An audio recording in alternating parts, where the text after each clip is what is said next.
Voisine, bienvenue à ton année de concrétisation. Voisin, bienvenue à ton année de concrétisation.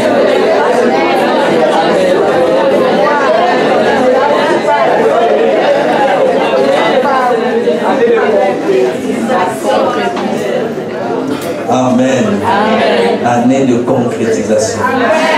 L'année où tout s'accélère. Les choses qui semblaient lointaines se rapprochent subitement. Est-ce que quelqu'un est déjà en train d'expérimenter?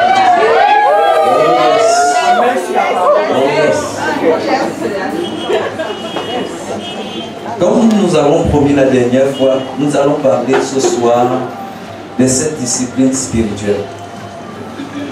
Les 7 disciplines spirituelles.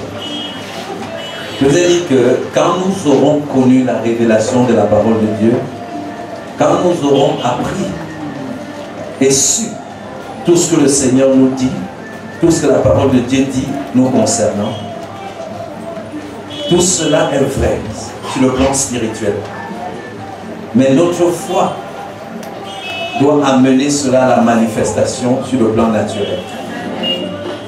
Et le monde dans lequel nous sommes est entouré de choses qui nous agressent tous les jours, qui luttent pour que nous ne puissions pas nous laisser aller à ce que nous sommes réellement en Christ.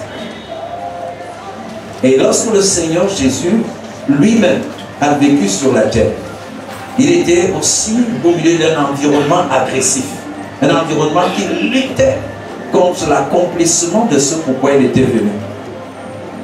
Et quand nous lisons les évangiles, quand nous lisons la vie de Jésus, il y a 3 choses importantes que nous devons remarquer. La première chose, c'est que l'histoire de la vie de Jésus dans la Bible nous parle de la loi que Jésus est en train d'accomplir, la loi de Moïse. Donc Jésus, dans les 4 évangiles, tel qu'il nous est présenté, on le voit dans 3 actions importantes. La première chose, c'est qu'on voit Jésus comme l'accomplissement de la loi. Et par sa vie sur terre, il est en train d'accomplir ce que la loi de Moïse avait demandé. Par exemple, le fait qu'il meure à la croix. Sa mort à la croix accomplit le sacrifice lévitique qui était prescrit pour la purification du pécheur. Donc Jésus était en train d'accomplir la loi pour nous.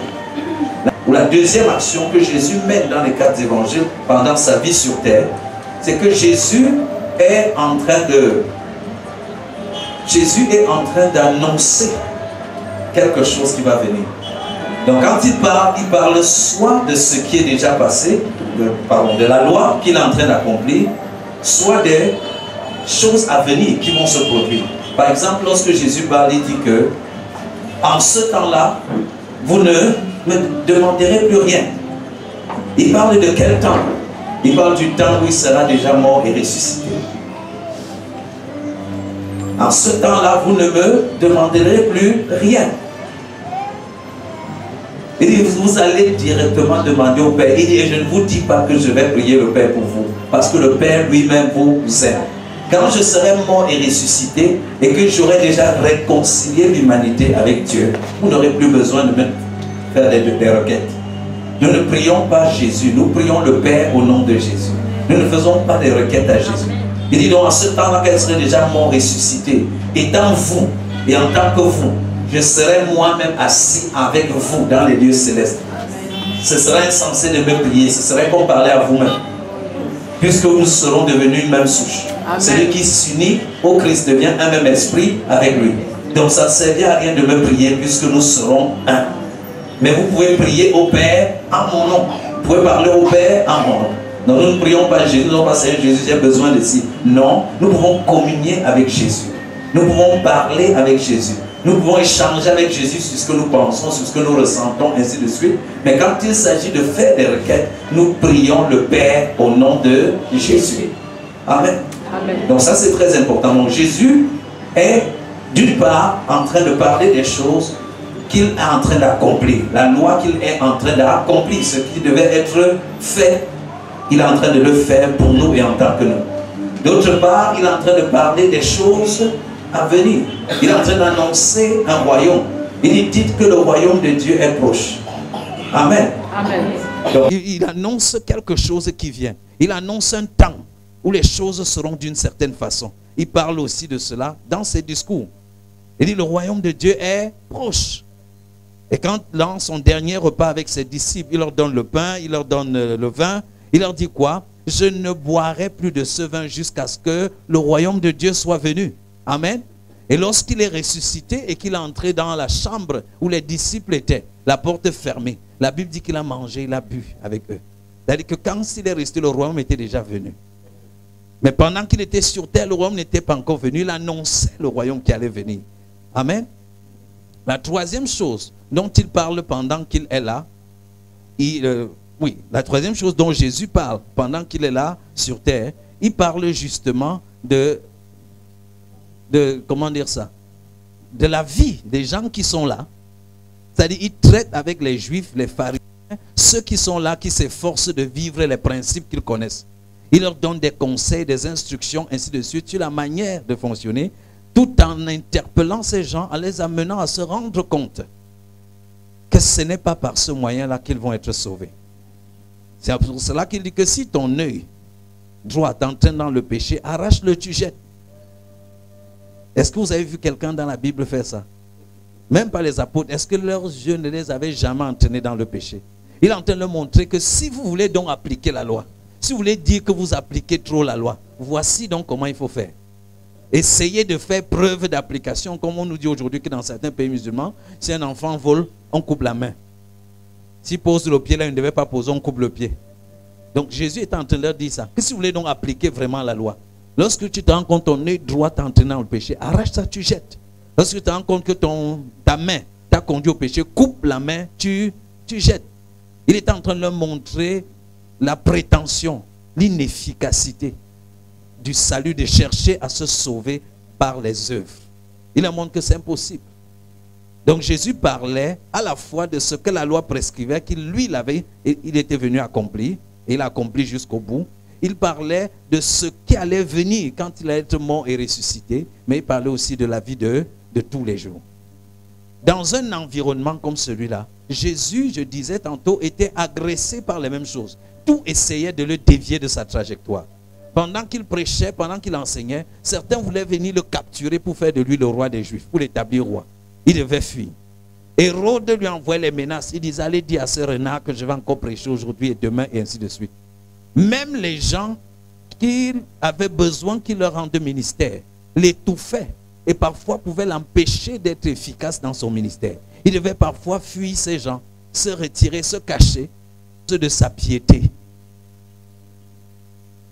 Donc il a été exaucé à cause de quoi? Sa piété. Pourquoi? Parce qu'il opérait encore dans l'ancienne alliance. Dans l'ancienne alliance, ta piété provoquait l'exaucement à tes prières.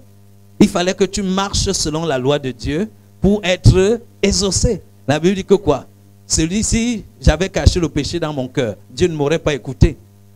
Donc il faut avoir évité le péché, avoir respecté ci et respecté cela pour être exaucé. Et comme Jésus, pendant sa vie sur terre, représentait l'humanité déchue, a représenté l'humanité, il devait donc, par sa piété, comme c'était prévu selon la loi, obtenir l'exaucement à ses prières.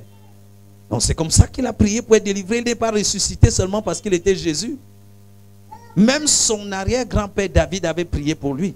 Quand vous lisez dans le livre des Psaumes, Seigneur, souviens-toi que tu as dit à ton serviteur que son corps, sa chair ne connaîtra pas la pourriture du sol. Souviens-toi de tes promesses. Il a intercédé pour son petit-fils avec l'esprit prophétique. Donc ce n'est pas parce que Dieu a dit qu'automatiquement ça va se produire. Quand Dieu a dit, nous avons vu cela lors de la soirée du 30, lorsque Dieu dit, nous avons notre rôle à jouer. Lorsque Dieu a accompli à la croix par Jésus-Christ notre salut, notre rôle était au moins d'y croire. Et pour tout ce que Dieu nous dit, nous sommes appelés à accepter. L'apôtre Paul dit quoi? Le même évangile qui nous a été annoncé leur a été aussi annoncé. Mais cela ne leur a été d'aucune utilité parce qu'ils n'y ont pas mis la foi. Donc si je ne mets pas la foi dans cela, ça ne va rien produire. Maintenant, si j'ai la foi, alors la foi produit la discipline. Si je crois, alors je vais me positionner. Je vais me discipliner pour recevoir ce en quoi j'ai cru. Mon comportement, mon attitude, ma légèreté, ma superficialité, ma vie légère indique que je ne crois pas vraiment. Si nous disons 2017 est l'année de concrétisation et tu te mets à vivre dans le désordre, tu t'en fous, tu n'es pas sérieux dans ta marche avec Dieu, tu fais tout ce que tu veux. Ce n'est pas que Dieu ne va pas faire ce qu'il doit faire. Il fera, sauf que tu ne pourras pas l'expérimenter. Tu ne pourras pas l'embano. Quand Dieu le fait, tu dois prendre possession de ce qu'il a fait par la foi. Quand tu demandes, il donne, tu dois prendre possession de ce qu'il t'a donné par la foi. Il dit demandez et recevez afin que votre joie soit parfaite. Ne demandez pas et donne et vous ne recevez pas. Il vous a dit le mot recevoir c'est lambano. Lorsque vous avez demandé lambano, prenez possession par la foi. Arrachez, c'est ça le sens du mot. Arrachez cela par la foi. Maintenant si tu es dans le désordre, indiscipliné, confus, il va donner, ça va se saturer dans ton ciel ouvert, en train de voler là comme le papier dans l'air, mais tu ne peux pas prendre parce que ta foi n'est pas orientée vers cela. Ton indiscipline montre que tu ne t'attends à rien et Dieu ne va pas forcer, casser le rein spirituel pour venir forcer ça et mettre cela sur toi. Amen. Donc Jésus a exprimé sa foi en Dieu. Il savait qu'il est le Fils de Dieu. Il savait qu'il est venu. Il a commencé à jeûner et prier. Dans cette alliance-là, c'est comme cela que ça fonctionnait. Dans cette alliance-ci, quand nous recevons la vérité de la parole de Dieu, nous devons l'embano, nous devons prendre possession de cela par la foi. Mais cela aussi exige une certaine discipline. Ta foi ou ta disposition à saisir ce que Dieu a déjà mis à ta disposition est agressée et attaquée tous les jours par tout ce qui nous entoure. Et c'est pour cela que la semaine dernière, nous avons cité Ephésiens 6, où il est dit quoi? Prenez toutes les armes de Dieu. Prenez le bouclier de la foi. Prenez le casque du salut. Prenez toutes ces choses pour tenir ferme. Et pour tenir ferme face aux ruses de l'ennemi. Il utilise tellement de ruses. La chair, le monde lui-même, pour essayer de te déstabiliser. Pour que ta foi ne soit pas fixe. Pour que tu chancelles. Pour que tu doutes. Maintenant, la discipline va t'aider. Tu dois te discipliner pour consommer la vérité. Tu dois te discipliner pour raviver constamment la flamme. La Bible dit que quoi? Ayez du zèle et non de la paresse. Tu dois te discipliner pour rester constamment zélé. Tu dois te discipliner pour écouter des enseignements. Au-delà de la rencontre de mercredi, au-delà du culte du dimanche. Pour continuer d'écouter ce qui va te galvaniser. Tu dois te discipliner sur WhatsApp pour choisir dans quel groupe tu vas être, dans quel groupe tu ne vas pas être. Et ce que tu vas faire à l'intérieur de ces groupes-là. Est-ce qu'on se comprend, bien aimé? Donc ça c'est très important. Dans cette dispensation, ce que Dieu a fait pour nous, nous devons l'embano. Nous devons saisir cela par la foi pour amener cela à la manifestation. Mais l'embano n'est pas évident, ce n'est pas facile parce qu'il y a toutes ces forces qui luttent. Toutes ces pensées, tous ces raisonnements, toutes ces idéologies qui tournent autour de nous, qui nous réclament, qui nous bousculent, qui nous sollicitent. Tu as besoin de discipline. La discipline parle de trier. La discipline te demande de faire des choix. La discipline te demande de sélectionner. La discipline te demande d'établir des priorités et de rester focalisé, engagé sur ces priorités. La discipline est l'un des principes du succès de tous ceux qui réussissent. Si vous voyez quelqu'un qui réussit dans n'importe quel domaine, chrétien ou pas, allez dans sa vie, vous allez trouver un certain niveau de discipline. Il a des choses qu'il fait régulièrement, de manière consistante ou cohérente. Des choses qu'il fait. Il a des coutumes dans sa vie. Quelqu'un va te dire que lui prend toujours son thé à 21h avant de dormir. Un autre va te dire que vraiment lui, il y a des choses qu'il fait. Il va te dire non, je dois lire au moins un livre sur la motivation personnelle, au moins un livre par mois. Et il arrive à suivre ces éléments-là. Est-ce qu'on se comprend, bien aimé? Et quand on regarde ça, on peut se dire que bon, c'est vrai, mais ce n'est pas trop d'efforts finalement. Si Dieu veut qu'il réussisse, je vais réussir. Regardons comment Jésus lui-même a fait pour réussir. C'est un homme de discipline. Il avait des coutumes dans sa vie. Si nous commençons par lire Marc chapitre 1, versets 32 à 37.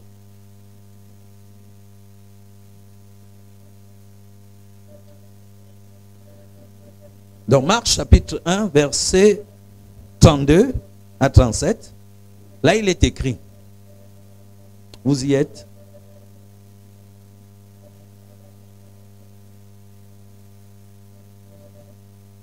Vous y êtes? Alors, Marc chapitre 1, à partir du verset 32, là, il est écrit. Le soir, après le coucher du soleil, on lui amena tous les malades et les démoniaques et toute la ville était rassemblée devant sa porte. Il guérit beaucoup de gens qui avaient diverses maladies. Il chassa aussi beaucoup de démons. Quelqu'un dit beaucoup. Voilà, beaucoup de démons. Et il ne permettait pas aux démons de parler parce qu'il le connaissait. Vers le matin, pendant qu'il faisait encore très sombre, il se leva et sortit pour aller dans un lieu désert où il pria. Simon et ceux qui étaient avec lui se mirent à sa recherche. Et quand ils l'eurent trouvé, qui est Jésus pour toi, bien-aimé?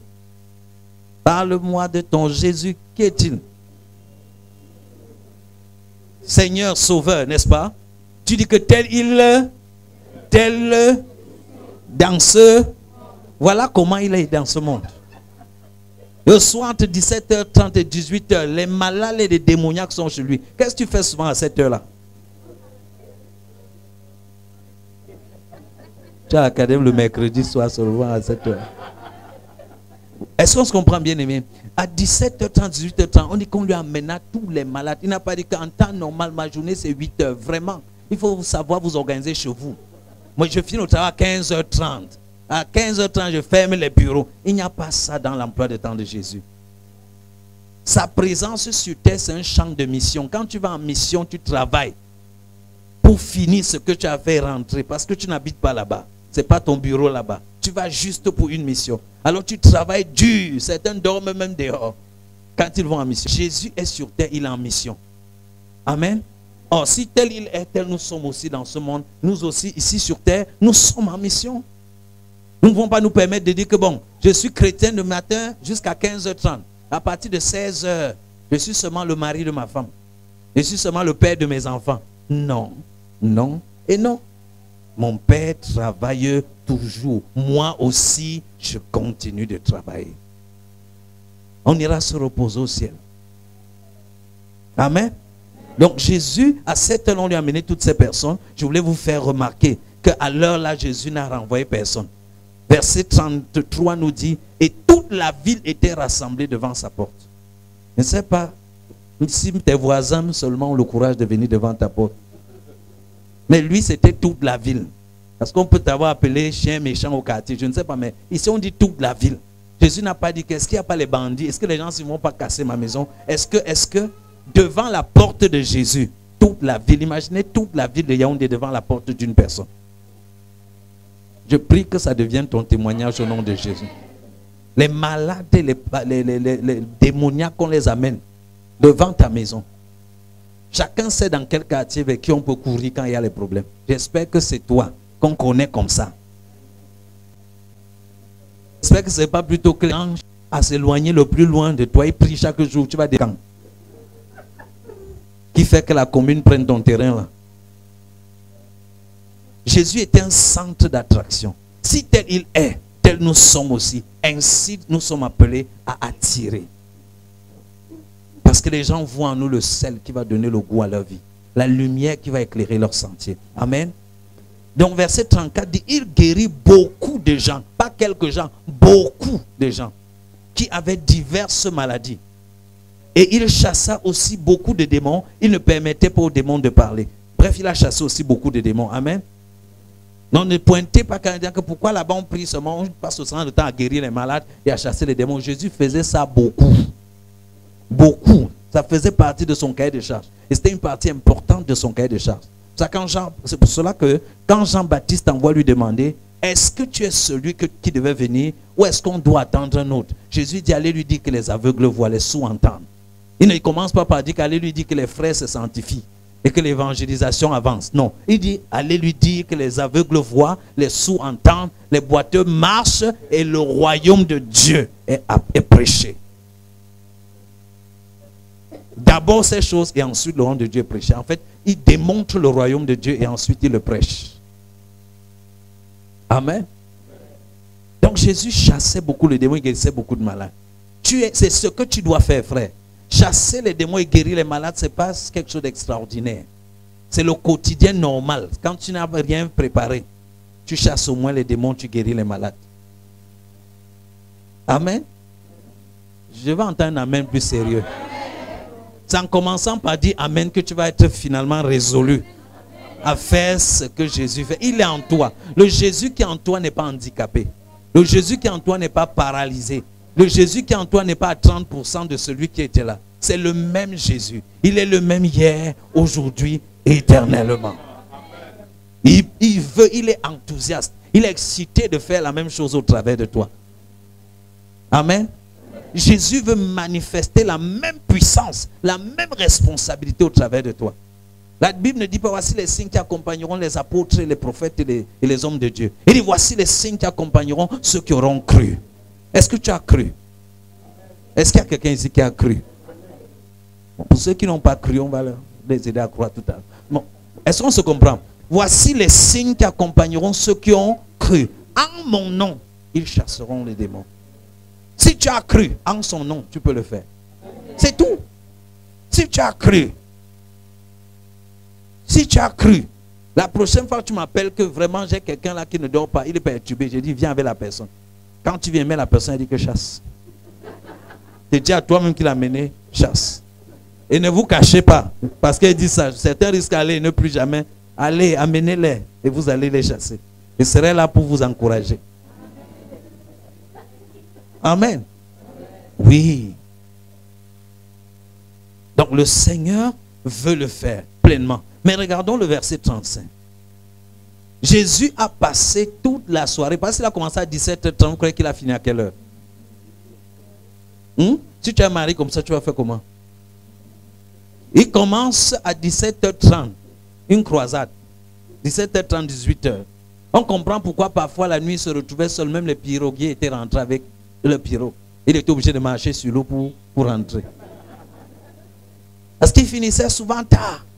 On comprend pourquoi quand les disciples l'ont vu en train de venir sur que ça c'est le fantôme. C'est sûr qu'il est à minuit passé. C'est le fantôme. Si vous voyez c'était 21h ou 20h, ils allaient dire que c'est le fantôme. C'est sûr qu'il se faisait tard. On l'avait soufflé au quartier qu'il y a une heure là où les fantômes sortent. Après minuit. Donc dès qu'ils l'ont vu, ils ont dit que c'est sûr que comme il est même minuit passé là, c'est le fantôme. Jésus dit calmez-vous, c'est moi, n'ayez pas peur. Est-ce qu'on se comprend? Donc Jésus a passé presque une bonne partie de la nuit à chasser beaucoup de démons. Pas juste un peu, beaucoup de démons. Et à guérir beaucoup de malades. Amen. Amen. Pourtant, vers le matin, pendant qu'il faisait encore très sombre, c'est-à-dire vers 4 heures, il se leva. Il a dormi quand? Combien de temps?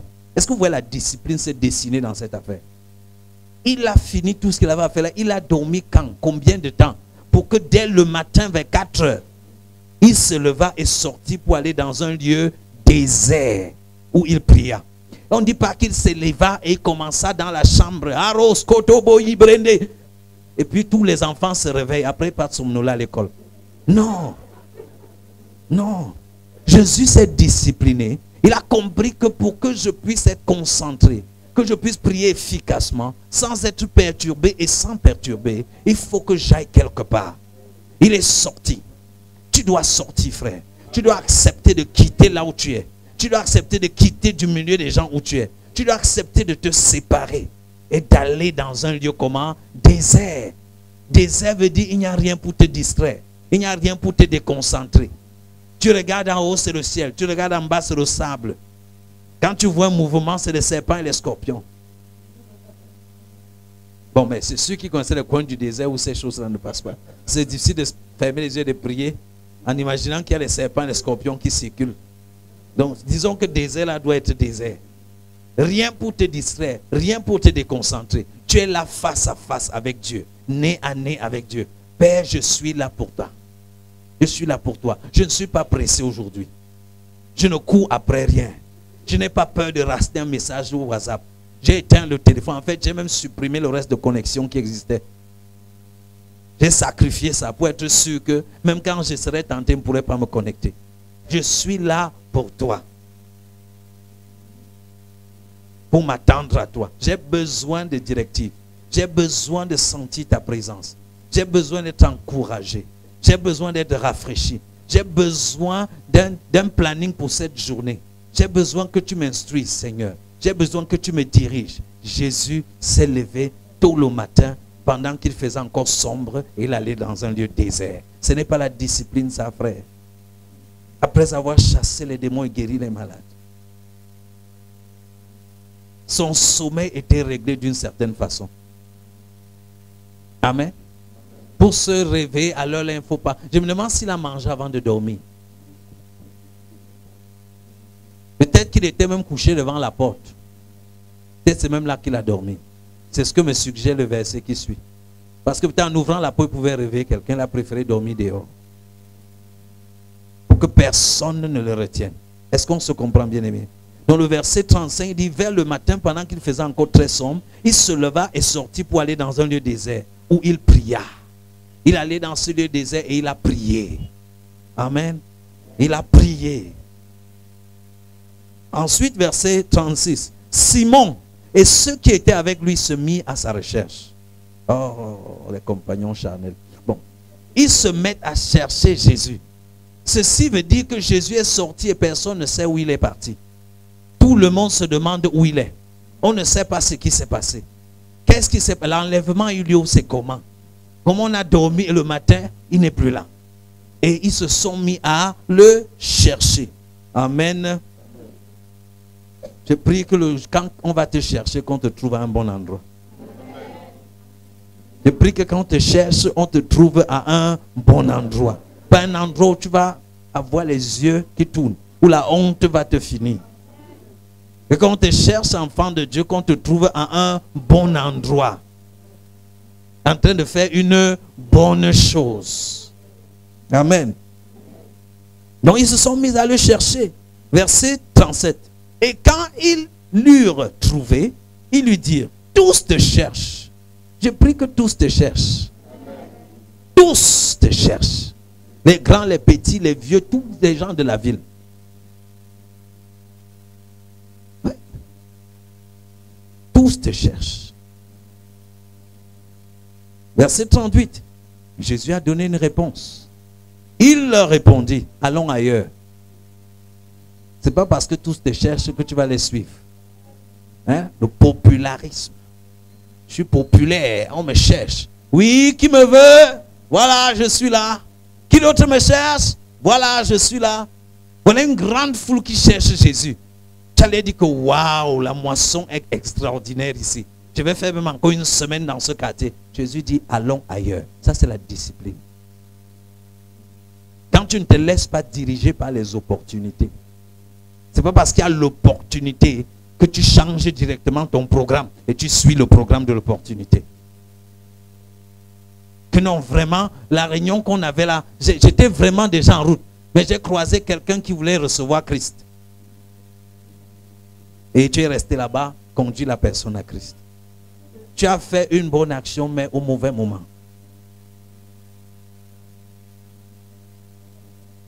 Jésus fuyait les gens qui voulaient être évangélisés. Voilà une foule de personnes qui veulent retenir Jésus. Jésus, et ils sont venus. Seigneur, tous te cherchent. Ah bon? Oui. Le directeur de la CATV aussi est parmi. Le ministre tel est aussi parmi. Le président de l'Assemblée nationale. Tous sont en train de chercher. Allons ailleurs. Tu sais, Jésus pouvait être rabat-joie. Tuer le zèle, ils sont venus tout excités. Jésus, oui, la discipline peut faire qu'on te perçoive comme quelqu'un de rabat-joie. Quelqu'un qui détruit la joie des autres. Assume. Assume. Parce qu'il y a un temps pour rire et un temps pour pleurer. Un temps pour sourire et un temps pour durcir le visage. Il y a un temps pour toutes choses. Et quelqu'un qui est discipliné sait fonctionner dans ces temps-là. Il ne se laisse pas diriger par la masse.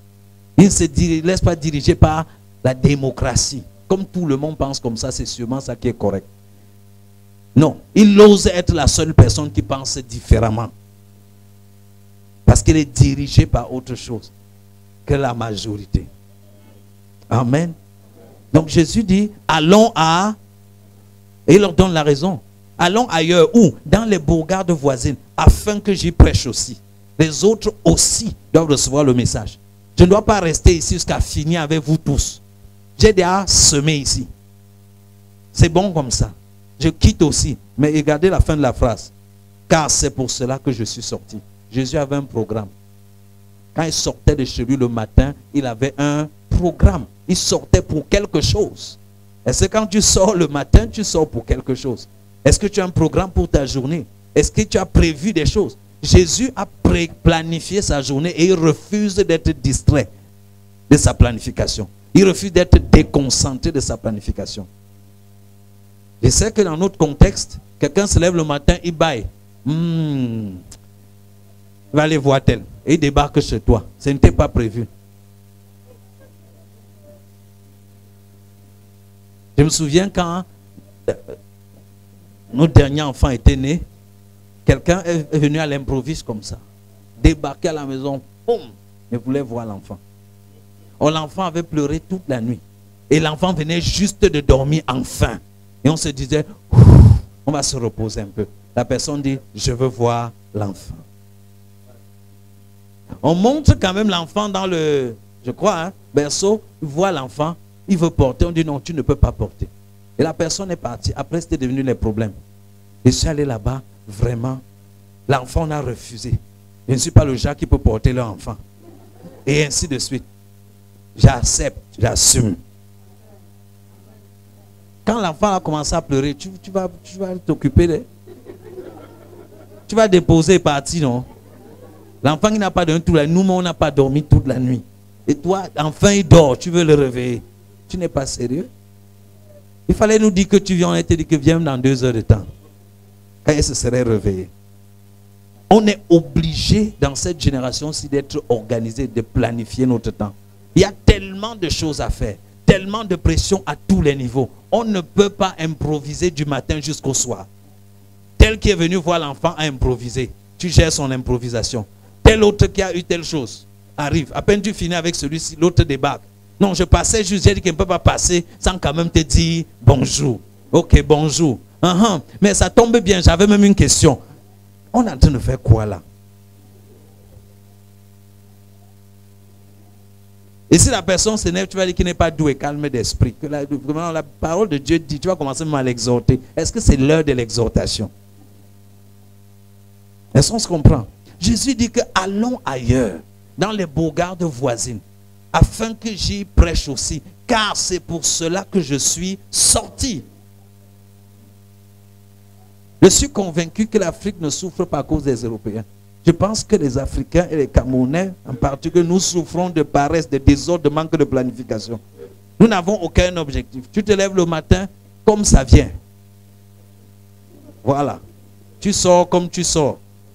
Et les choses viennent comme ça vient. Et la journée finie, tu ne sais pas ce que tu as fait de la journée. Et tu es pressé d'attendre la prochaine journée. Tu vas faire quoi avec? Mieux tu pries que la nuit dure plus longuement. Au moins, le sommeil, pendant que tu dors, tu auras quelque chose. Ta conscience sera tranquille que c'était l'heure du sommeil. La journée de demain, qu'est-ce que tu comptes faire de cela? Donc Jésus sortait avec un programme. Il avait un programme. Alors il savait comment gérer même les opportunités qui venaient. Certes, c'est une grande foule, mais je ne suis pas là-dedans. J'ai lu aussi quelque chose comme ça dans les Actes des Apôtres, où l'apôtre Paul dit que quand il est arrivé, je ne sais pas si c'était à Lystre, il dit que bien que le Seigneur ait ouvert une porte pour annoncer l'évangile, il dit que je suis parti de là pour la, si c'est la Pamphylie, parce que je n'avais pas trouvé mon frère Jude. En fait, Jude lui manquait. Il espérait trouver Jude à Lystre. L'apôtre Paul était quelqu'un de très émotif. Donc, il voulait voir Jude. Il voulait passer quelques moments de communion fraternelle avec Jude. Et il est arrivé à Lystre espérant trouver Jude là-bas. Il n'a pas trouvé Jude. Il dit que bien que le Seigneur ait ouvert une porte, bien qu'il y avait une opportunité pour prêcher l'évangile, il dit qu'il a embarqué pour l'autre ville. Parce qu'il n'avait pas trouvé Jude. Jusqu'à ce qu'il aille voir Jude. Amen. Il y a un temps pour passer du temps avec ta famille. Tu ne peux pas passer tout ton temps à l'église, du matin jusqu'au soir, de lundi à dimanche. Voilà l'apôtre Paul. La porte est ouverte pour annoncer l'évangile, n'annonce pas parce qu'il veut la communion fraternelle. Il y a un temps, frère en Christ, sœur en Christ, où tu as besoin de passer du temps de communion fraternelle pour être encouragé. Ton âme expérimente de l'épuisement et souffre même d'un découragement. Si tu forces, tu vas finir dans le scandale. Si tu ne te laisses pas encourager par un frère ou une soeur en ce moment-là, si tu ne lâches pas un peu le ministère, pour passer du temps avec des gens qui peuvent te... Voilà, aller manger au resto avec quelqu'un, ou à Chopéam, ou quelque chose comme ça. Vous causez. Est-ce qu'on se comprend? Si tu ne passes pas ce genre de temps, de détente, de temps à autre, de temps de communion fraternelle, un temps où on prie aussi un peu pour toi, un temps où tu dis à quelqu'un qui me sent très mal, je suis même jaloux de tel, et la personne t'exhorte et te calme et te rassure, que non, toi-même, tu es jaloux de tel, pourquoi? Que ce qu'il a là, comme tu ne sais pas, tu ne sais pas ce que tu vaux. Tu te souviens tel jour, tu avais fait telle chose, vraiment j'étais ébloui. Le jour, je suis en train de dire que Seigneur, fais-moi comme tel.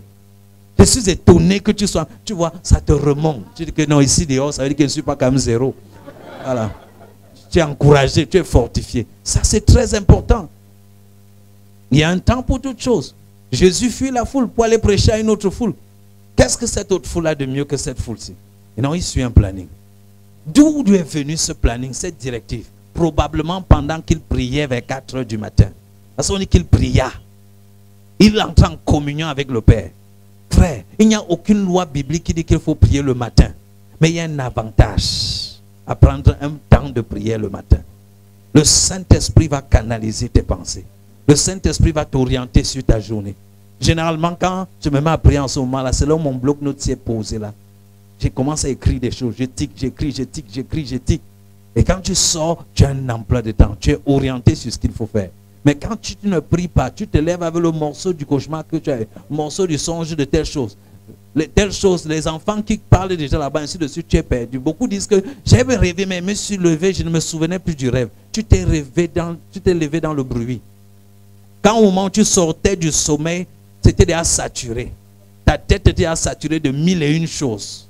Mais si tu te levais dans la prière, avant que les agitations de la journée ne commencent, quand ta tête est encore fraîche, quand ta tête est encore vierge, et tu entres en communion avec la divinité, Dieu omniscient et omnipotent allait imprimer dans ton esprit un certain nombre de choses qui allaient diriger, orienter ta journée. Est-ce que quelqu'un me comprend? Le verset 38 nous dit cela. Et le verset 39 nous dit, et il alla prêcher dans les synagogues par toute la Galilée et il chassa les démons. Donc non seulement il a dit qu'il faut qu'ils aillent parce qu'il est sorti pour cela, mais il a fait, il est parti. Il n'a pas culpabilisé que ouais, les gens ici, ils vont dire que quoi? Et si un d'entre eux reste mourir, ce ne sera pas le premier mort. La discipline exige des sacrifices. Il faut sacrifier parfois quelque chose. Il faut refuser de faire juste un peu plus cette chose que tu devrais arrêter déjà d'être. Ah oui, c'est une lutte sur WhatsApp, ça m'arrive aussi. Tu dis que bon, je réponds seulement à la personne, c'est puis je coupe, je passe à autre chose. Et bon, ça va faire comment si la personne se voit qu'elle est en ligne et que je n'ai pas réagi. Du coup, tu veux réagir aussi à l'autre là avant de laisser. Après, tu dis que l'autre personne a déjà réécrit. Ok, il faut que je réponds seulement et qu'elle lui dise qu'on va continuer après.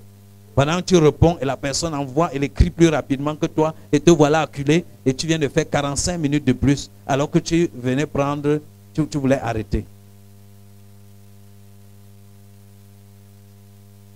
Refuser de faire juste un peu plus encore cette chose que tu es supposé arrêter. Décider, j'arrête et j'arrête. Quoi qu'il arrive, j'arrête et j'arrête. Si je t'écris et tu ne me réponds pas dans les 3 minutes qui suivent, ce n'est pas un problème. Même dans les 15 minutes qui suivent, ce n'est pas un problème. Même si c'était urgent. Je peux appeler si c'est vraiment urgent. Mais si je t'écris sur WhatsApp et tu ne me réponds pas dans les 10-15 minutes qui suivent, ce n'est pas grave. Surtout si c'est par discipline. Parce que tu crains de te distraire ou de te laisser absorber alors qu'il y a des choses importantes. Ce sera suffisant si après 2 heures de temps, tu m'écris et me dis, excuse-moi, j'étais en train de faire autre chose. Ce n'est que maintenant que je peux répondre. Et tu me donnes la réponse. Ne vous énervez pas quand on ne vous répond pas sur WhatsApp. Ne poussons pas les gens à la distraction, à la déconcentration. Faisons cela quand nous pouvons. Et si quelque chose est vraiment urgent, quelqu'un t'écrit et tu sens qu'il faut à tout prix, au lieu de passer autant, répond, appelle la personne, vous réglez ça rapidement. En 1 minute au téléphone, tu raccroches et tu évites WhatsApp. Ça va t'aider. Amen. Donc Jésus pratiquait la discipline. Jésus était organisé. Jésus était planifié. Ce n'est pas une invention du management moderne. Non. C'est le management moderne qui a copié ça de la vie de Jésus. Amen. Regardons Luc chapitre 5, verset 16. Luc chapitre 5, verset 16. Verset 14 dit, « Puis il ordonna de n'en parler à personne. Mais dit-il, va te montrer au sacrificateur et offre pour ta purification ce que Moïse a prescrit, afin que cela leur serve de témoignage. » Jésus guérit, dit de ne dire à personne. Quelqu'un qui fait des choses et qui dit ne dit à personne. Quand j'ai lu ça, je me suis dit, Seigneur, est-ce qu'il devrait encourager les gens à témoigner? Parce que voilà Jésus qui vient d'opérer quelque chose d'extraordinaire dans la vie de quelqu'un et il dit ne dit à personne. Pourtant, la ville entière se rassemble devant sa porte. C'est ce que les gens là disaient. Peut-être c'est le secret. Dis aux gens de dire à personne. Non. Je dis que peut-être le secret c'est de dire aux gens de ne rien dire à personne. Comme ça ils vont violer, ils vont vouloir violer. Comme l'homme est tenté de violer les lois, il va violer ça, il va dire aux gens. Il va réussir à dire à sa voisine, est-ce que tu sais que le Seigneur m'a guéri? Je ne dis à personne. La voisine va dire à l'autre, est-ce que tu sais que tel a été guéri? Je ne dis à personne. C'est comme ça. Jésus disait ne dire à personne, mais tout le monde finalement était au courant. Est-ce qu'on se comprend? Mais Jésus, l'une des raisons pour lesquelles on peut vouloir être discret par rapport à certaines choses, c'est toujours par souci de discipline. Est-ce qu'on se comprend? Voilà les gens dehors. Imaginez s'il faut tout dire et parler. Si vous sortez ici, chacun décide que cette semaine, je vais partager mon témoignage de ce que je suis en train d'expérimenter à la CADEV avec au moins 10 personnes. On va les mettre où? Bienvenue, les problèmes. Mais rassurez-vous, ce sera un bon problème. Rapidement, au Seigneur va nous donner une salle plus grande. Est-ce qu'on se comprend? Mais mon problème, c'est que est-ce que je vais m'en sortir? Actuellement, en une journée de rendez-vous, parfois même à 18h, 20h, je suis encore en train de gérer des personnes au rendez-vous. On va faire comment? Est-ce qu'on se comprend? Jésus dit, ne dit à personne. La discipline doit te permettre aussi d'organiser tes ressources pour savoir si tu peux avoir plus de demandes ou pas. Quand tu as déjà 15, 50 personnes que tu encadres, si tu continues de le faire seul, tu es dans les problèmes. Si tu continues de mettre l'accent sur des activités d'évangélisation qui vont amasser les gens, donc voilà, tu vas très rapidement être essoufflé. Tu ne pourras pas encadrer efficacement ces gens.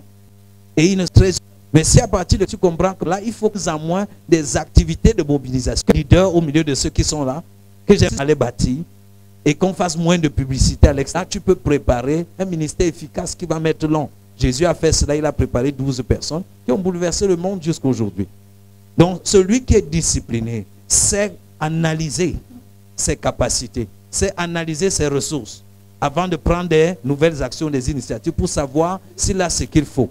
Jésus lui-même dit que nul ne se lève pour bâtir une tour sans s'asseoir d'abord et calculer, évaluer s'il a les moyens de l'achever. De peur qu'ayant commencé, ne pouvant pas l'achever, que cela devienne un sujet de moquerie pour lui.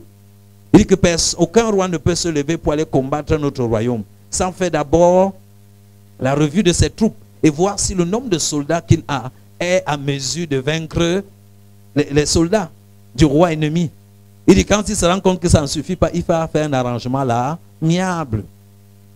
Donc je dois évaluer mes ressources. Je ne dois pas passer seulement le temps à dire maintenant je vais faire, après je vais faire, après je vais faire. C'est bien de le faire par la foi. Mais comme je le dis souvent, ne quitte pas d'une foi où tu as, en 2016, tu as eu la foi pour avoir 500 francs par mois.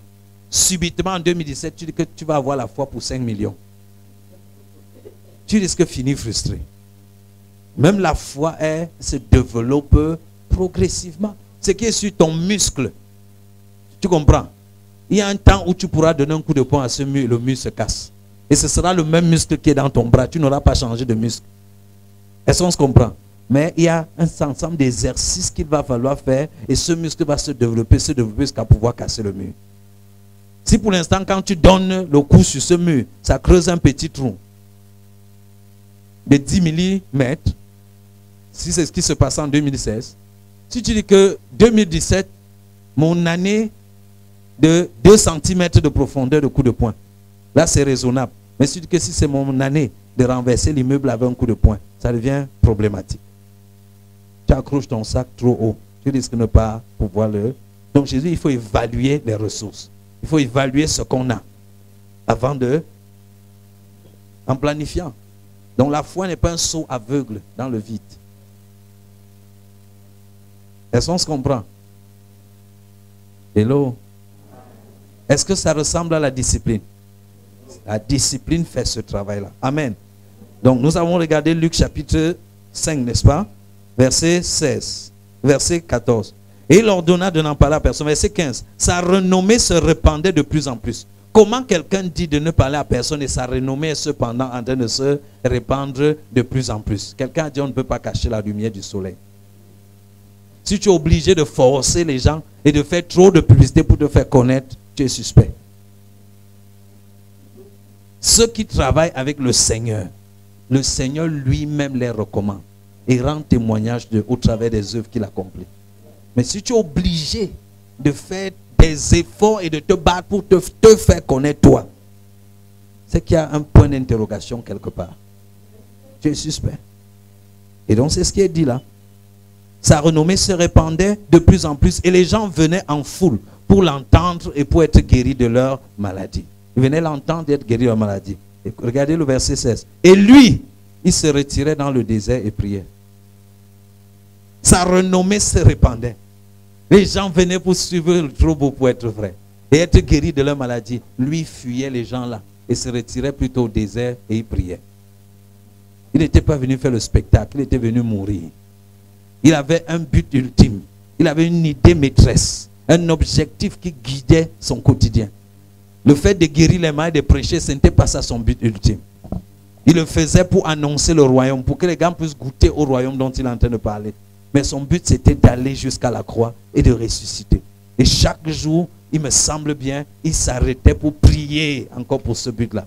Prier avec des grands et des larmes à celui qui pouvait le délivrer de la mort. N'oublie pas ton but en 2017. N'oublie pas la concrétisation. Souviens-toi de cela. Prie. Parle avec Dieu. Nourris-toi. Sache te retirer de la foule.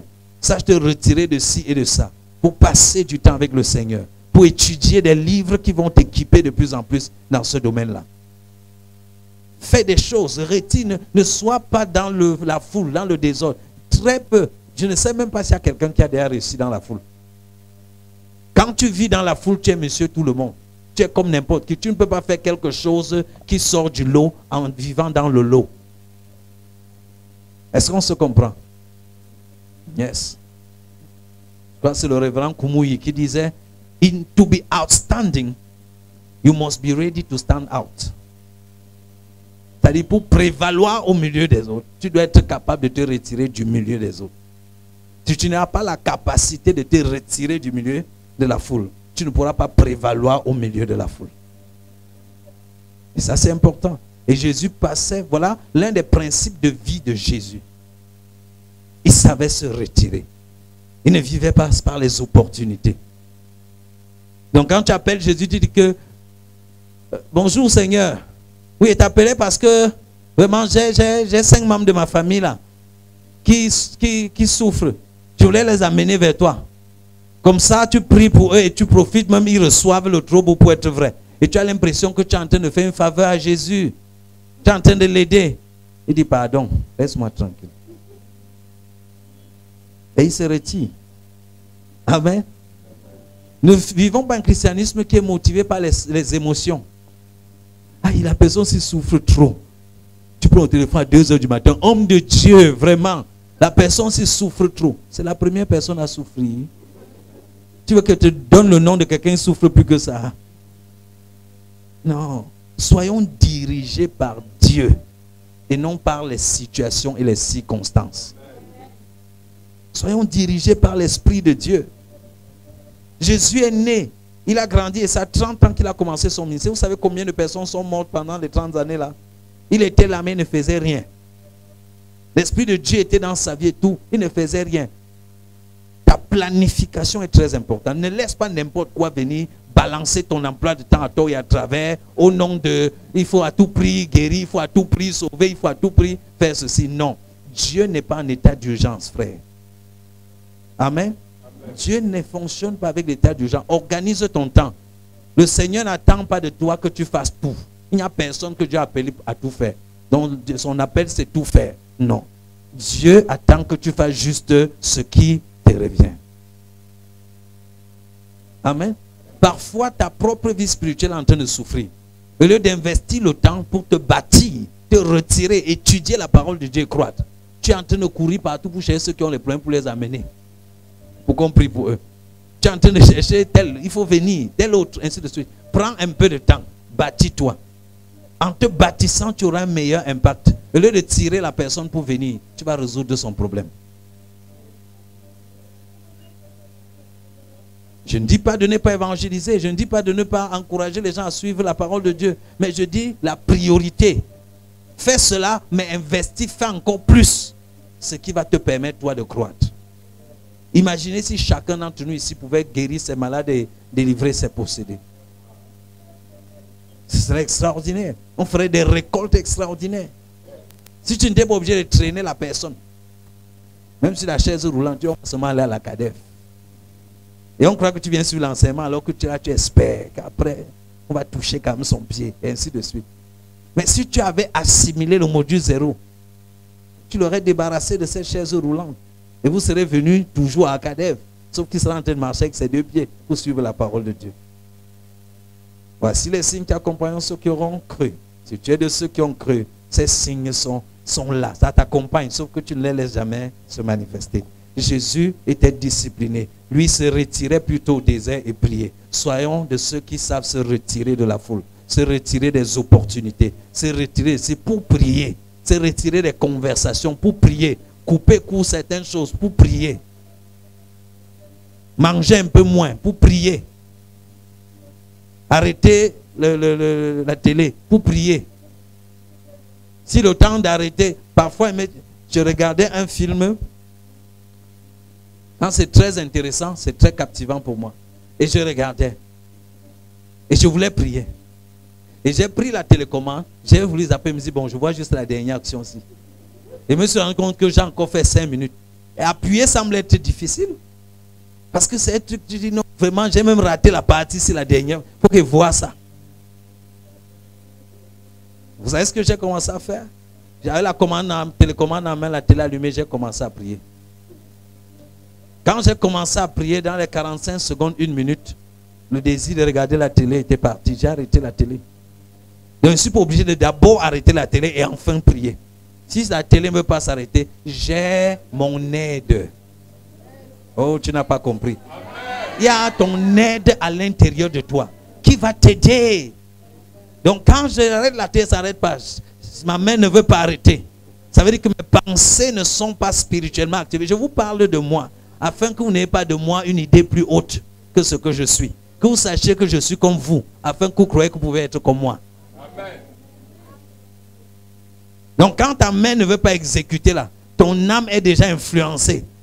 Ça veut dire que tu n'es plus spirituel.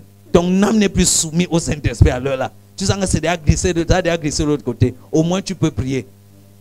Vous imaginez, en train de regarder un film d'arts martiaux, en train de casser la gueule à quelqu'un là-bas, tu es la mouskati, brandadaboshi, katabayase. Oh, oh, alléluia, merci Seigneur, merci Jésus. Et puis, pap, ta main, subitement, le Saint-Esprit, tu attises la flamme de l'Esprit en toi, ton aide intervient, il prend le contrôle et ta main exécute. Et parfois, la main n'a même pas exécuté. La télé reste allumée, le volume au même niveau. Maman masqueribou. Après, je suis descendu de la chaise, j'étais déjà à genoux. Oh yes, oh Seigneur, merci Jésus. Et j'ai fait 45 minutes comme ça. La télé est en train de parler. J'ai imaginé combien le diable était en colère. Que ça, c'est l'insulte. Avec la télé allumée, mon frère, son meilleur acteur dessus, il arrive à prier comme ça jusqu'à me créer les problèmes. Oui, tu ne sais pas qui je suis. La Bible dit que ceux qui sont nés de nouveau sont comme le vent. On ne sait ni d'où ils viennent, ni où ils vont. Satan ne peut pas te prédire. Il ne peut pas prévenir quelqu'un qui est sous l'onction. Il ne sait pas ce que tu vas faire. Il ne peut pas anticiper sur toi. Est-ce que quelqu'un me comprend? Donc Jésus était de ceux-là. Dis à quelqu'un, sois comme Jésus. Sois comme Jésus. Oh, apprends à t'arracher de cette affaire. Et tu t'arraches de cela. Dis-lui, j'ai la discipline de Christ en moi. J'ai la discipline de Christ en moi. Oui, j'ai la discipline de Christ en moi. Regardons Luc chapitre 6.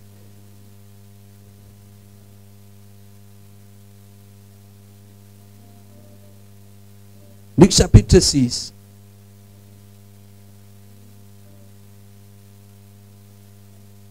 À partir du verset 12, là il est écrit.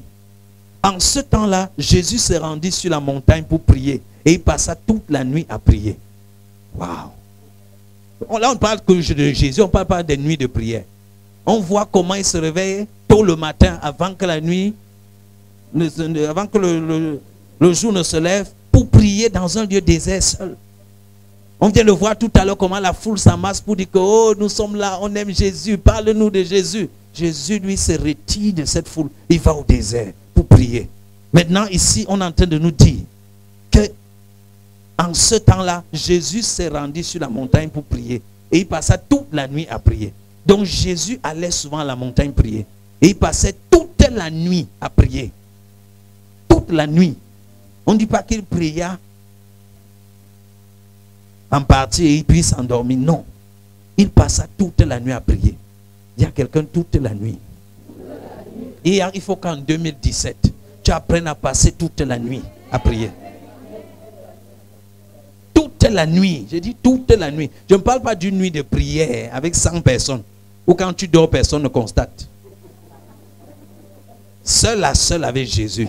Tu pries. Je dois quand même préciser. Pour ne pas vous induire en erreur, Jésus ne marchait généralement pas seul. Il était toujours avec au moins 1 ou 2 disciples. Donc même qu'on dit qu'il toute la nuit, il allait prier, il n'est pas seul. C'est juste que dans la manière juive de parler, l'accent est tellement mis sur la personne principale que généralement on ignore la présence des autres. Comme quand on cite une maison, on dit la maison de tel. On ne cite pas les femmes et les enfants. Mais ça ne veut pas dire que les femmes et les enfants ne sont pas là.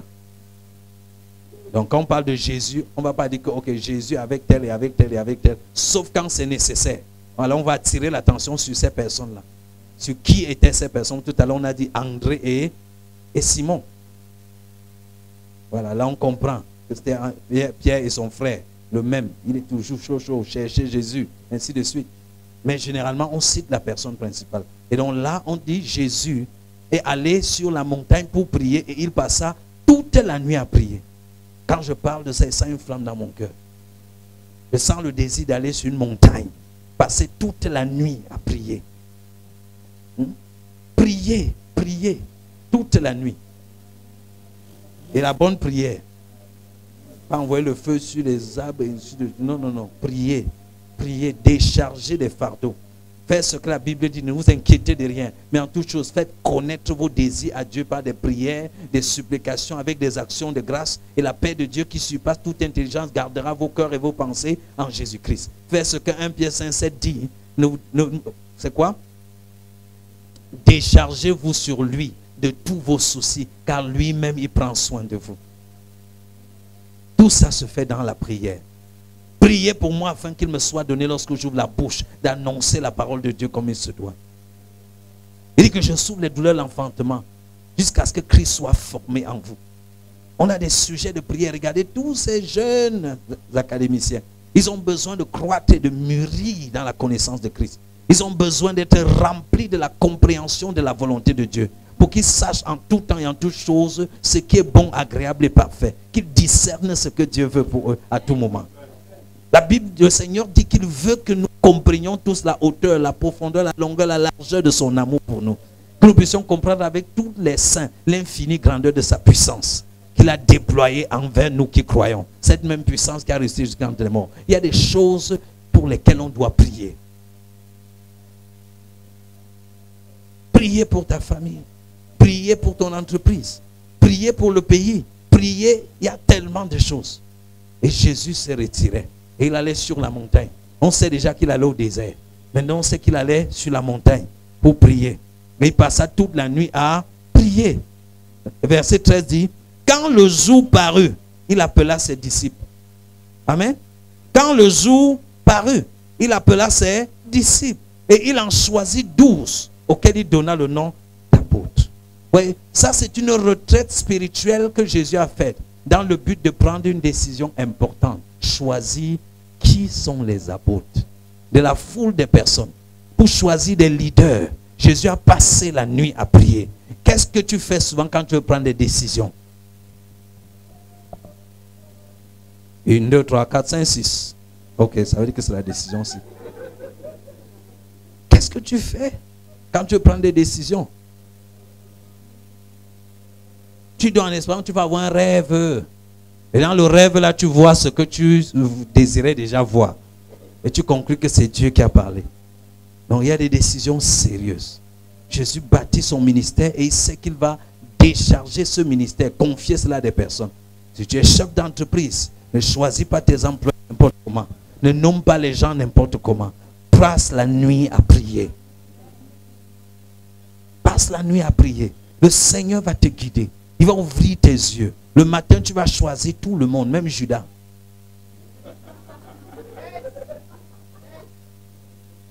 C'est important de choisir Judas.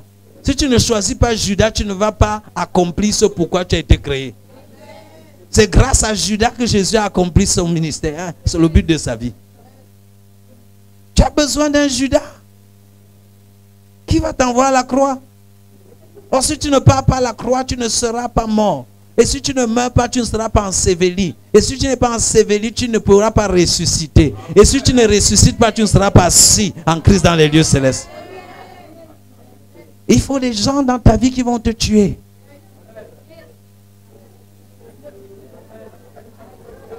Tel il est, tel nous sommes aussi dans ce monde. Dans la manière dont lui a opéré dans ce monde, nous sommes appelés à opérer comme ça. Amen. Regardons Luc chapitre 4.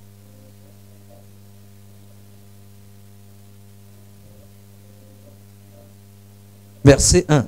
Jésus, rempli du Saint-Esprit, revint du Jourdain et il fut conduit par l'Esprit dans le désert, où il fut tenté par le diable pendant 40 jours. Et il ne mangeait déjà rien durant ces jours-là, et après qu'il fut écoulé, il eut faim. Est-ce qu'on se comprend? Voilà la parole de Dieu. Le Saint-Esprit aussi peut te conduire dans des moments de retraite, des moments de jeûne et de prière. Il peut t'entraîner à aller prendre des temps. Il peut t'entraîner à passer du temps dans la prière. Parfois, il le fait. Et chaque matin, 4h, 3h30, ton sommeil fini. Tu te lèves, tu commences à soupçonner le voisin. Non, ce n'est pas le voisin. Le Saint-Esprit veut te conduire dans 7 jours de prière.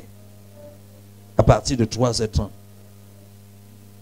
Tu fais n'importe comment. Tu dis, pas depuis ce temps, 3h30, mon sommeil fini. Je réfléchis sur ce qu'il veut faire. Je regarde même la télé. Je fais telle chose. Tu ne comprends pas les choses. Le diable ne peut pas te réveiller à 3h30 pour prier.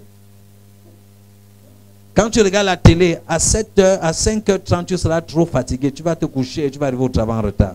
Mais si tu obéis à l'esprit, non seulement tu vas prier, mais quand le matin va arriver, tu seras en fond. Il est en train de préparer quelque chose. Il est en train d'intercéder pour ta promotion. Tu n'es pas conscient de ce qui se passe avec ta promotion. Lui, il sait. Et il est en train de te faire prier par rapport à cela. Il est en train de te faire prier par rapport à cette tante dans la famille qui est bizarre. Tout le monde dit toujours qu'elle est bizarre. Elle a la main envers tout le monde. Et il sait que s'il te dit avec telle intelligence, prie pour elle, tu vas dire jamais. Parce que toi-même, elle t'énerve. Mais Dieu veut quelqu'un qui va prier quand même. Il te réveille et tu sens seulement l'envie de chanter. Tu chantes, tu adores le Seigneur. Après, tu as envie de bénir les gens. Seigneur, je te prie de bénir mes amis et même mes ennemis. Tu viens de bénir la tante. Et puis que tu touches les cœurs de tous ceux-là qui ne te connaissent pas. Vraiment, Seigneur, même dans ma famille, même si tu viens de prier pour la tante. Il t'organise, il te conduit à prier, à intercéder en faveur de cette personne. Et quelques semaines plus tard, tu apprends que la tante a reçu Christ. Et quelques jours après, tu entends qu'elle est décédée.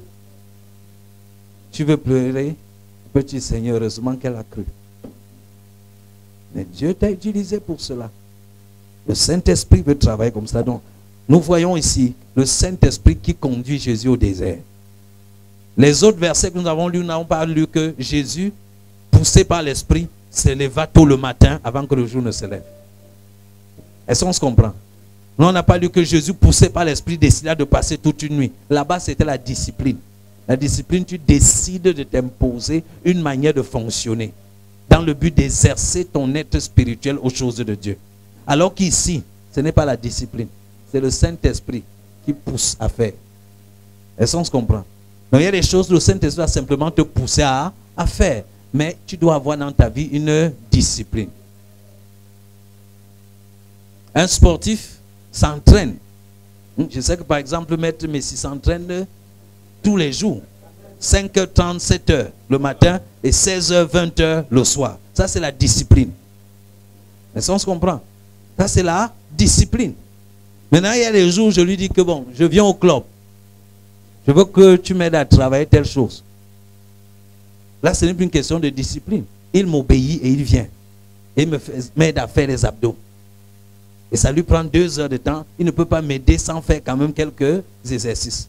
Donc quand je fais ci, il m'aide à faire cela, c'est toujours du sport. Si on l'appelle, il va dire que je suis au club.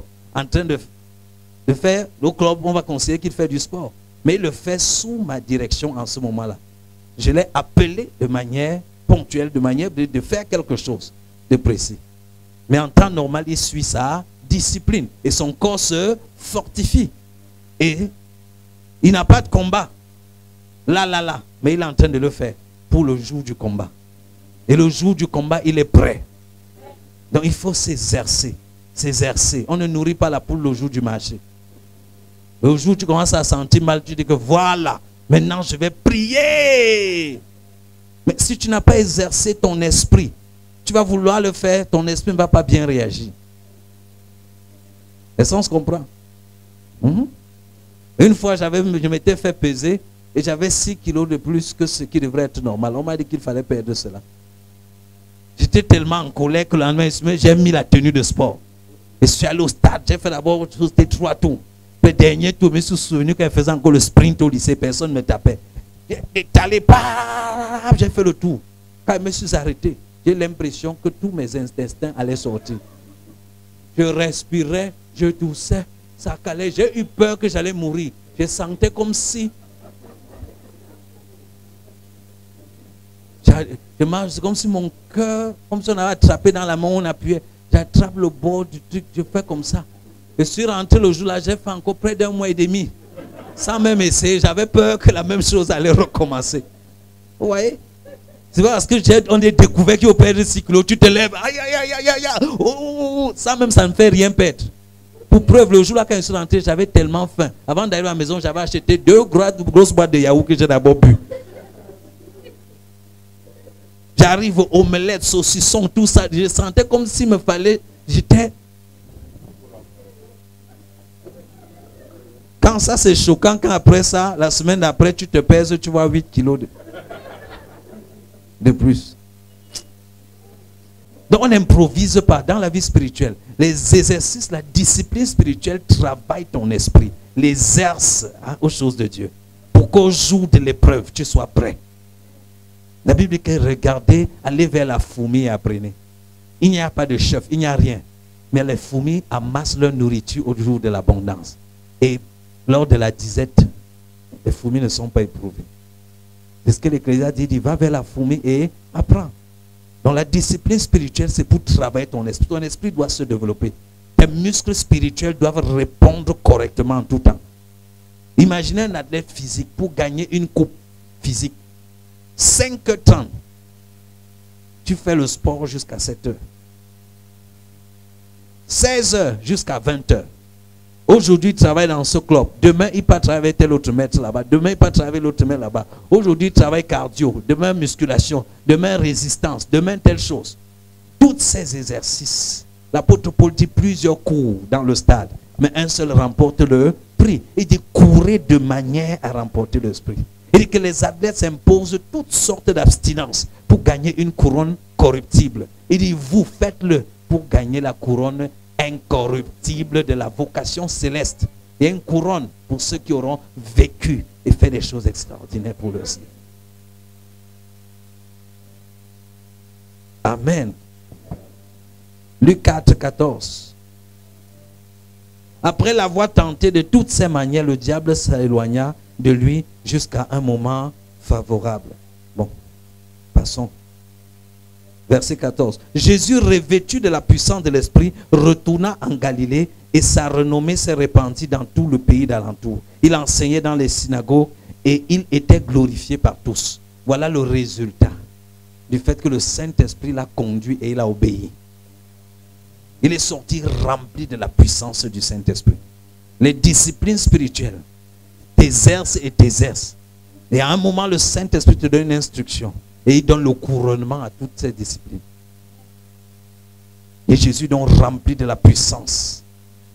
Et s'il y a quelqu'un qui va être rempli de la puissance, yes, discipline-toi et sois sensible au Saint-Esprit. Ce passage est là pour nous dire que ne te confie pas à ta propre discipline. Ce n'est pas parce que tu t'es beaucoup discipliné qu'automatiquement Dieu est obligé de t'utiliser d'une certaine façon. Non. Est-ce qu'on se comprend? Ce n'est pas parce que tu t'entraînes 2 fois par jour comme Messi que ça veut dire que tu as droit à toutes les compétitions. Tu es obligé qu'on te mette dans les compétitions. Non. Il faut encore qu'il respecte le règlement de l'équipe nationale de karaté. Il faut qu'il suive ce que les instructeurs disent. Il faut qu'il achète les tenues qu'il faut, ainsi de suite. Donc le fait de s'entraîner ne garantit pas automatiquement que tu vas participer à la compétition et que tu vas gagner.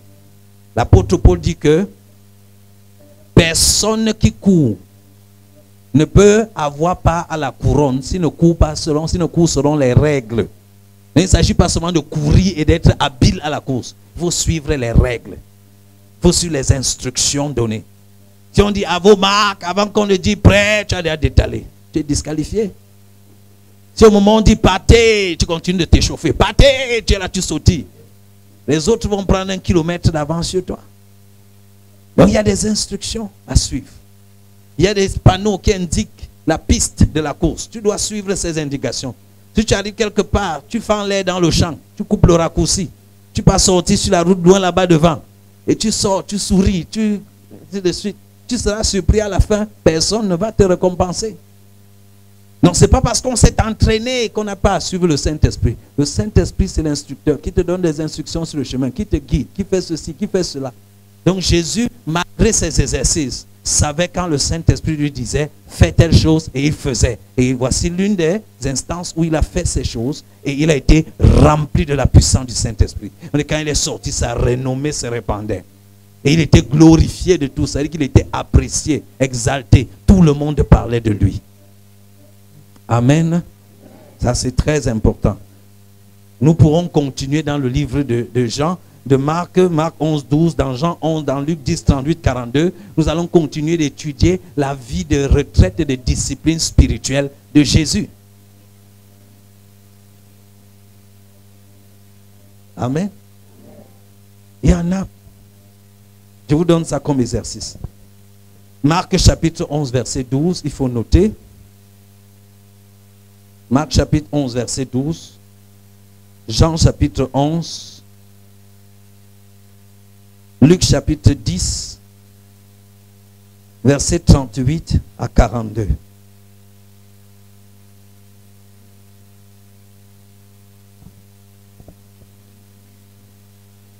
Marc 11, 12.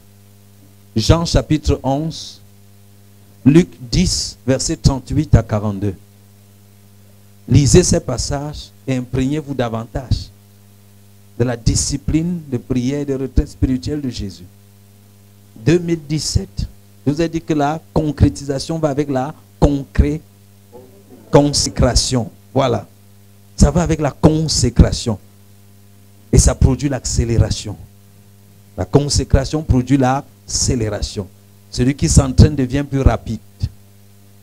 À l'époque, on allait s'entraîner pour les coups de pied dans l'eau. Et dans l'eau. Quand on allait dans la mer, s'entraîne dans l'eau pour que le pied sorte, un coup de pied que tu as là de toute ta force, que ça sorte de l'eau, c'est difficile. Mais quand tu arrivais en combat réel, ton coup de pied devenait comme la balle du fusil. Parce que l'effort que tu fournissais dans l'eau, ça fait que ton pied s'exerce. Maintenant, dans l'air libre, boum, le pied bat. Tu deviens rapide, tu accélères. En étant discipliné, consacré, tu accélères ta vie. S'il y a quelqu'un qui va accélérer ça, en 2017, la concrétisation, il dit que les choses qui devaient se produire après, dans 10 ans, vont subitement se produire. Mais ça demande la consécration, la discipline. Amen. Dis à quelqu'un, sois discipliné. Sois discipliné. Sois discipliné. Donc voilà ce que je vais appeler une sorte d'introduction aux 7 disciplines spirituelles. Donc voilà ce qu'on peut dire la première partie. Donc ça, mercredi prochain, nous allons donc parcourir les 7 disciplines. Discipline par discipline. Et commenter un peu. Et quand le Seigneur permettra, nous reviendrons donc pour développer certaines disciplines, comme le jeûne. Faire une leçon entière sur la pratique du jeûne en tant qu'une nouvelle création. C'est différent de ce qui se faisait dans l'ancienne alliance. La prière, nous allons avoir le module 1. Cette année, et ça parle de la prière. Comment prier vraiment en tant que nouvelle création. Parmi ces disciplines, nous avons parlé de la simplicité, la contemplation, et ainsi de suite. Amen. Amen. Donc, en plus de méditer ces passages dont nous avons parlé, je t'encourage entre aujourd'hui, mercredi, et mercredi prochain, j'attends les témoignages dans ce sens. Amen. Je veux que tu te disciplines pendant ces 1 semaine. Selon le modèle des passages que nous avons étudiés. Rentre, relis ces passages et vois déjà quelles coutumes tu peux établir. La Bible nous dit que c'est des coutumes dans ta vie. As-tu un jour de jeûne que tu t'es fixé par souci de discipline? Pas simplement parce qu'on a dit que bon, on va jeûner tel jour. Par souci de discipline. Moi je voulais vous proposer, avant de vous l'imposer, Amen. Amen. que le mercredi peut être un jour de discipline, de jeûne. Amen. Où tu jeûnes juste pour te discipliner, pour apprendre à discipliner tes envies. Dis que le mercredi, pas de WhatsApp. Pas de pression. Pas de nourriture. Si tu peux, tu dis pas d'eau. Jusqu'à ce que j'ai fini mon enseignement du soir. Amen. Là, c'est déjà un bon début. Mais comment ça, tu dis qu'il va prendre 21 jours de jeûne? Pardon. Je ne veux pas qu'on m'appelle l'avocat central.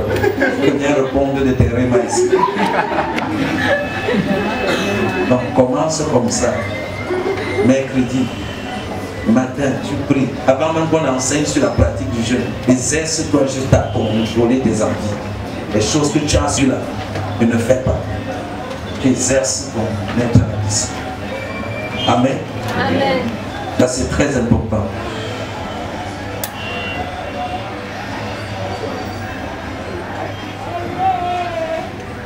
Donc, nous allons prier.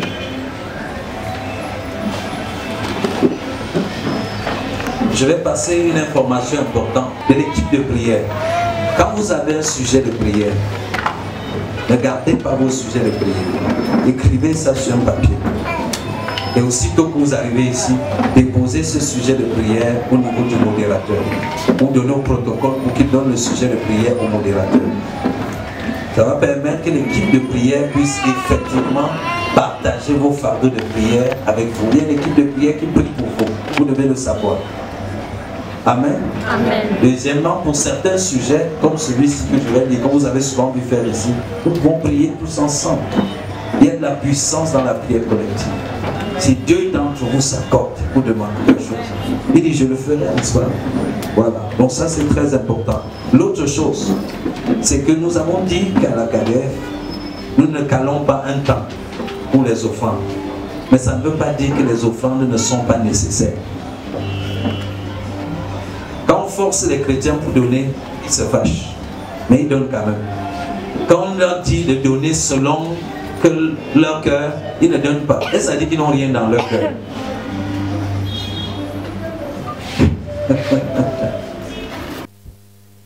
J'ai constaté que quand on ne parle pas de ça, les jours on porte le panier vide, on va déposer dedans.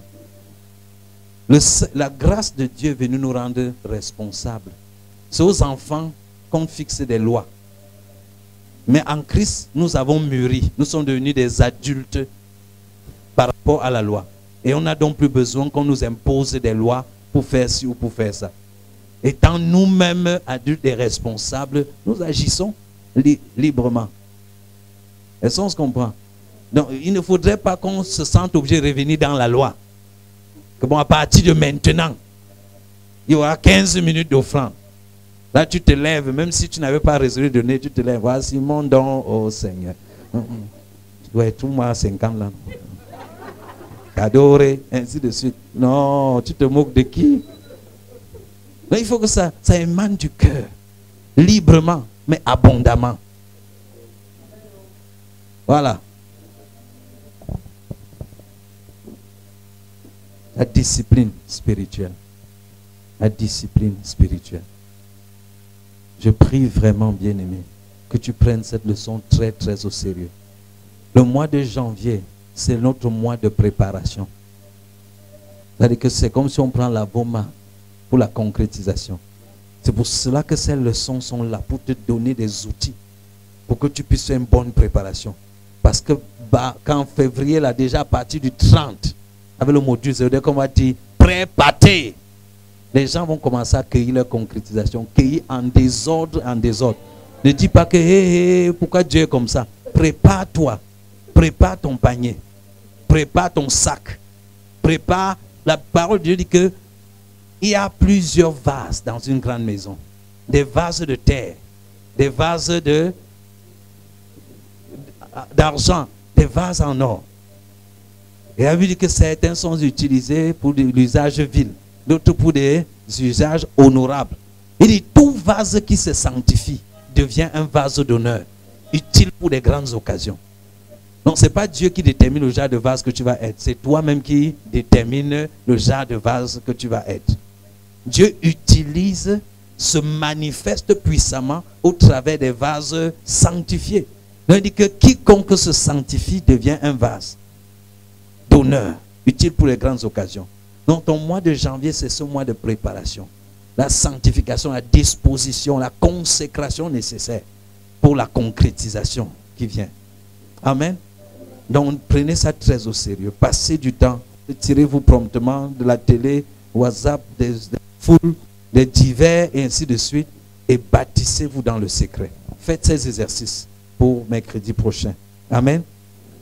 Avant de prier aussi, notre module 0 à Yaoundé, nous l'avons planifié du 30 janvier au 4 février. Du 30 janvier au 4 février. Nous cherchons encore une salle qui peut prendre au moins 100 à 150, qui prend entre 100 et 150 personnes. Donc si vous connaissez une salle comme ça quelque part, ou si vous avez des connexions avec quelqu'un qui a une salle comme ça quelque part, signalez-le. Amen. Donc après cela, le 4, du 6, la semaine d'après, suivante, ce sera Douala. Donc le module 0 de Douala. Et après cela, nous allons sauter une semaine. Et la semaine qui va suivre, ce sera le module 0 à Bafoussam. Ils sont très chauds. Ils ont tout un grand WhatsApp et chaque jour, les gens s'ajoutent. Ce sera au niveau de Bafoussam. Bafoussam a une particularité. Nous en parlerons le moment venu. Mais voilà à peu près le calendrier. On va produire tout cela. Je parle en guettant le secrétariat et la reprographie. C'est ça, non, Fabrice? Le gros mot là, la reprographie. Pour qu'on conçoive toutes ces choses, on les organise pour que l'information commence à circuler. Donc les personnes que vous voulez voir dans les modules 0 dans ces 3 villes, commencez à préparer ces personnes. N'attendez pas la dernière minute. Commencez à leur parler du module. Commencez à leur envoyer les résumés des enseignements qui sont dans vos groupes WhatsApp. Commencez à leur envoyer même 2 ou 3 messages audio.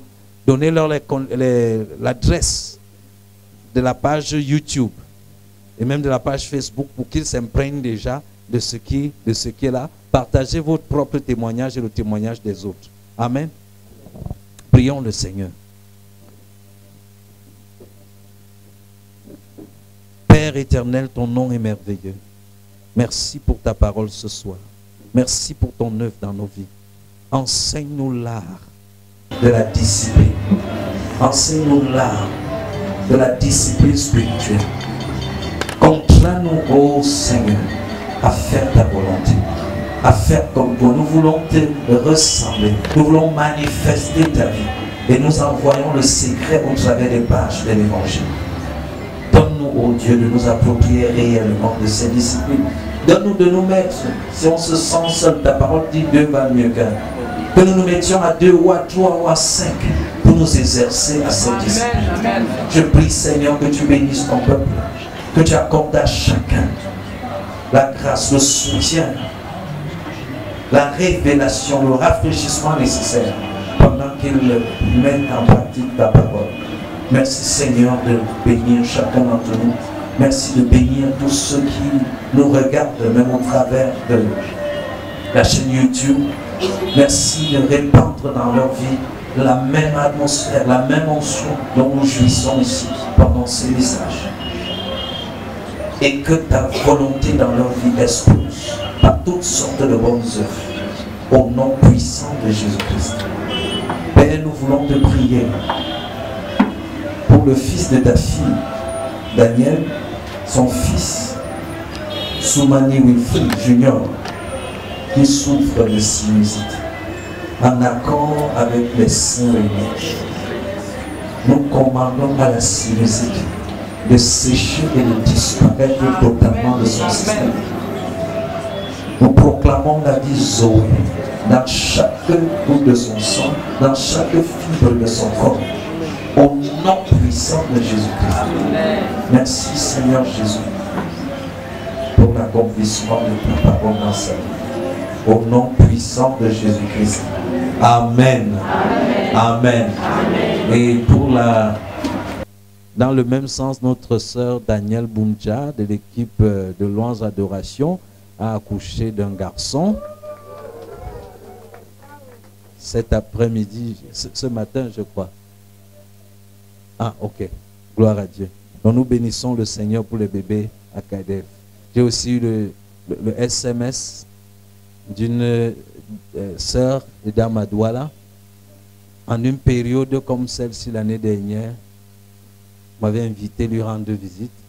Ça faisait, je ne sais plus, c'est 8 ans ou 10 ans de mariage sans enfant. Et j'avais prophétisé sur son ventre. Dans cette même période, on entendra les cris d'un bébé dans cette maison. Et m'a envoyé le SMS avant-hier pour dire qu'elle a accouché d'une jolie princesse. Alors nous bénissons le Seigneur également pour cela. Et pour tous les autres témoignages qui sont dans vos cœurs, nous bénissons le Seigneur. Amen. Que Dieu vous bénisse.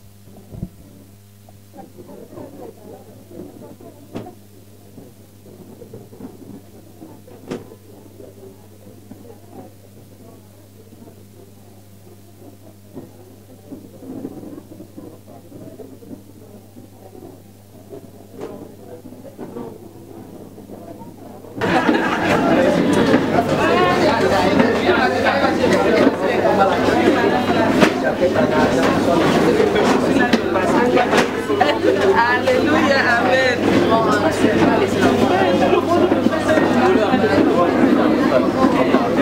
monde me fait cette